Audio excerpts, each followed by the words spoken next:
All right, so I'm going to I'm going to back off a little bit on the shadow detail because we've already done that with the brush.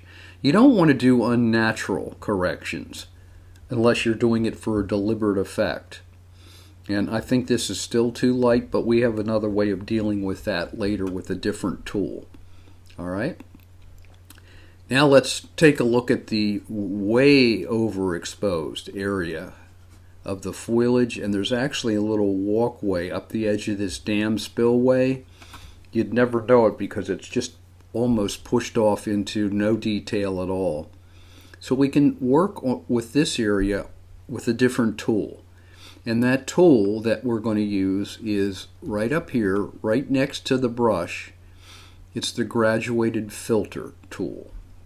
So we'll click on that. And again, we have a whole new set of sliders.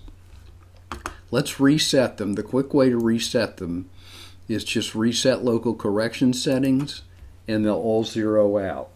Now, if I try to use this tool and everything's zeroed out, look what Photoshop does. Unable to create local adjustment. Please set one or more of the adjustments. Okay, it's reminding us that, hey, I'm not going to be able to do anything because you've not changed any of your settings. So in this case, what I'm going to do, knowing that I have to lessen the exposure in this area, is obviously lessen it, but not overdo it. Now when I take the gradient tool and I'm going to start and then pull down, and I'm going to work to a diagonal that's kind of defined by this area right here. So, and where I start, anything above that is going to have the maximum effect, and it will be feathered out as I pull this down, like so. If I don't want a large feather, I'll compress this. And in this case, that's probably a good thing rather than doing this because it's spreading out the tool so far, it's not having very much effect. Okay? So that looks pretty good. You can rotate this. If I get down here by just clicking on it. And of course, you can always spread it back up. So it's incredibly flexible. It's really pretty magic. Even, you know, the last couple versions of Photoshop and Camera Raw, this tool, all the tools in RAW have gotten much better. Now see, by mistake, I just clicked and I've now started a new brush. And I don't want that, so I can just do Command Z real quick. All right, and I'll show you how to get rid of an adjustment tool if you've really gotten yourself painted into a corner, literally. So right now this is going to work pretty good. And again, I may take the exposure down just a little bit further. Not too much. Again, you want it to be believable. All right, so that looks good. Now also, down in the bottom of this menu, at the very bottom, you can turn the overlay on and off. So these can be very distracting. They're still there and they're still working. If I turn the overlay off, though, we can't get any preview from the brush. So overlay, and watch what happens here. If I ask for a new brush, see, I still have the markers where my original brush was. And if I float over the red, or what would be the red if that tool was active, it will show me with highlight what area of the image that's affecting. All right. So let's go back to the brush, the adjustment brush tool. And you can see again it's showing here when I float over it. I'm going to ask for a new brush. Okay, make sure you always ask for a new brush. And you'll know because the one you just used is going to just have a white circle. Now we're going to get this one real tight because what we want to do is go after the highlights that are in this spillway. So we're going to take the exposure way down.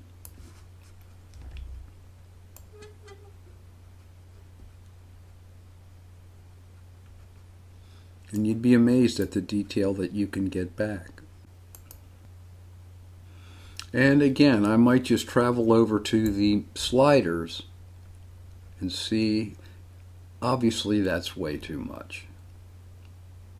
All right, so let's do some other things with a different adjustment brush. So again, I'm going to go up to New, and this time I'm going to just center all the sliders.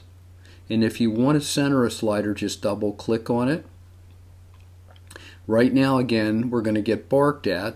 Watch, if I do this, you can't do that because you didn't give me any settings. So what I'll do is I'm going to not change the exposure. I'm going to change the temperature. And you can do all these things in combination. But let's assume that even though the tonality is right here, that maybe it's a little cooler than we want it to be. And I'll overdo this in a minute so it's much more obvious.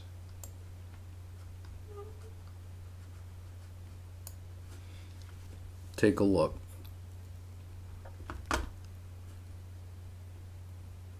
If I push that really hard, in fact, actually, that is too much, but we can probably go at least plus 50. Okay. Now we can go up to this menu. Notice how we can't look at the image without the settings. Reset local correction settings, that's going to take away everything I just did. What you really need to do is go back out to the main menu.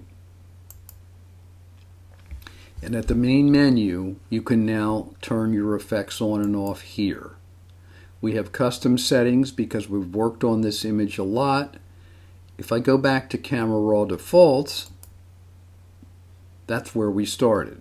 So it's pretty dramatic, all right? And we go back to custom settings, and that's where we're at now. Now let's take a look at this area right here that's kind of disturbing because it's so out of focus. It's fine that it is, but let's not make it quite so bright. So let's go back to the gradient tool, ask for a new one, which we're doing. We don't want to change the temperature. We do want to change the exposure. And in this case, I'm going to click and drag from the bottom up here. And it's true, there's going to be a little bit of bleed over here, but no one's ever going to see that when you're finished. They will not see it. And let's work with exposure, and some of that can just fade away. And if you're gentle about it and don't overdo it, the viewer will accept it. They don't know what was there before, and that's one of the hardest things to tell students that are new with some of these retouching tools is you know what you did, but the user, the viewer I should say, not the user, you're the user, isn't going to be aware of it. They didn't see a before after. Okay? So I'm going to stop for now with this. There's lots of other tools. We looked at the radial filter. I'm not going to put that in this video. I'll continue on with some of the other tools as we go through more examples of RAW. But again, go up to the basic menu and do Camera Raw defaults, and then go up and reselect custom settings. Now, you haven't saved anything. If you cancel what you did down here, it means none of the work that we've done is saved. It goes away. If we click Done, the work is saved, but the file doesn't open. All right, it'll create a sidecar file for us. For now, I'm going to just go to Open Image, which does two things. It saves the settings, and it saves the image that we corrected. And in Photoshop, we will then open it to those settings. And you can keep working things. If you can use layer adjustments and so forth, like we've learned to do. If I look at this area up here and still feel like it needs touched a little bit, actually I don't think it does, but we could use layers and layer masks even once we've taken this through Camera Raw to keep adjusting it. So that's half of the introduction, I guess more like 3/4 of the introduction I gave you to RAW in class. Practice. None of this is destructive editing. It's completely non-destructive. If I want to save this file, now I'll go up to File, Save. I sometimes use the same number if I'm going to keep it in the folder, but notice it will automatically default to a PSD file, which is what you want because you may have layers in it, and this way you're actually saving the corrections and this image in another file. Let's take a real quick look at that Photoshop file right there. And it looks very similar, as it should, but keep in mind though that the image that we worked on, notice if you look real close in the upper right corner you'll see a little icon that has sliders in it, which is showing us through Bridge that yes, we've already adjusted this in Camera Raw. Let me back out of that and just look into the Finder for a second to show you this.